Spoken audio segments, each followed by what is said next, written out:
تو میرے بھائیوں آج میں سارے نوجوانوں سے کہتا ہوں آپ میرے بہت جگری، میں آپ کو بہت چاہتا ہوں،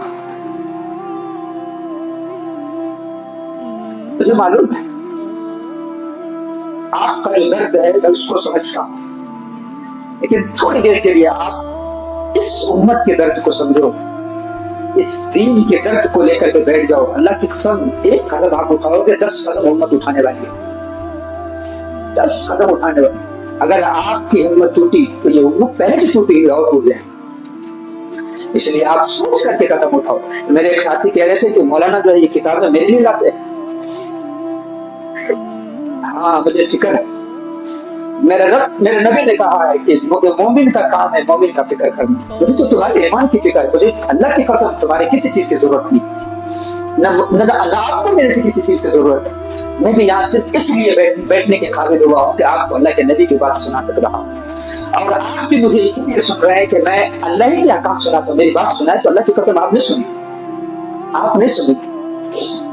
ہاں مجھے فکر ہے، مجھے آپ سب کے، آپ کی اولاد کے اور آپ کے بھی ایمان کی فکر ہے۔ میں اپنی سب سے زیادہ فکر کر رہا ہوں کہ اللہ جو علم میرے سینے میں دیا ہے، اللہ میں اس علم کے ذریعے سے آپ کے نبی کا حکم جو ہے میرے بھائیوں کے ایمان کی حفاظت کا ذریعہ بننا ہے، اللہ مجھے اس کا ذریعہ بننے کے لیے چاہے میرے خون کا قطرہ بہانا پڑے مجھے قبول کر لینا، یہ میرا جذبہ۔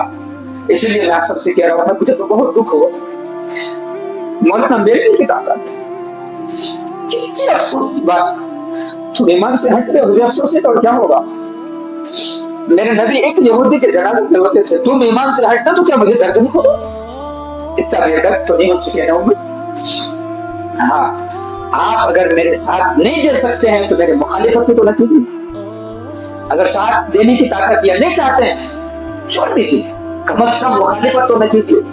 وہ بندہ کسی اور کو نبی مانتا ہے، مہدی مانتا ہے، کیسے برداشت کریں گے صاحب؟ جب ہمیں پورا علم نہیں ہے تو آپ کیسے کہہ سکتے ہیں کہ میرے پاس سب کچھ حاضر ہے، میں سب کچھ کو جانتا ہوں؟ میں آج بھی کہہ رہا ہوں، میں ابھی بھی، میں ہمیشہ کہتا رہوں گا، آپ چاہے جتنے بھی پڑھے لکھے ہو جائیں، دین کی جتنے بھی بات آپ کو معلوم ہو جائے، ایک سمندر ہے جس کو کوئی حاصل نہیں کر سکتا ہے مکمل، ایسا سمندر ہے جس کو مکمل کوئی حاصل نہیں کر سکتا ہے۔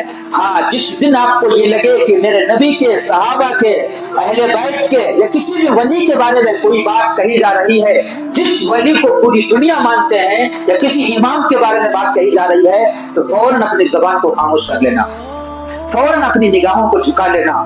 یہی جھکانے کی ادا اگر اللہ کو پسند آ گیا تو میری ساری زندگی کے گناہوں کو اللہ معاف کر سکتا ہے۔ اس پہ کلام کرنے نہیں جانا کہ میں اس کو جانتا ہوں، اللہ کی قسم ہم لوگ میرے استاد سے میں جب سوال کرتا ہوں فوراً جواب نہیں دیتے، کہتے کہ دیکھ کے بتاؤں گا بیٹا۔ ہمارے استاد خود کہتے ہیں دیکھ کے بتاؤں گا، آپ تو پڑھائے مجھے وہ کتاب، 30 سال تک آپ کتاب پڑھائے، پھر بھی میں دیکھ کے بتاؤں گا بیٹا۔ جب وہ خود دیکھ کر کے مجھے مسئلے بتا رہے ہیں تو ہم کون ہے کہ سڑن کسی کو مسئلے بتا کر کے کسی کو گناہوں میں اتار سکتے ہیں؟ ہو سکتا ہے اگر غلط ہو جائے تو کیا کریں گے؟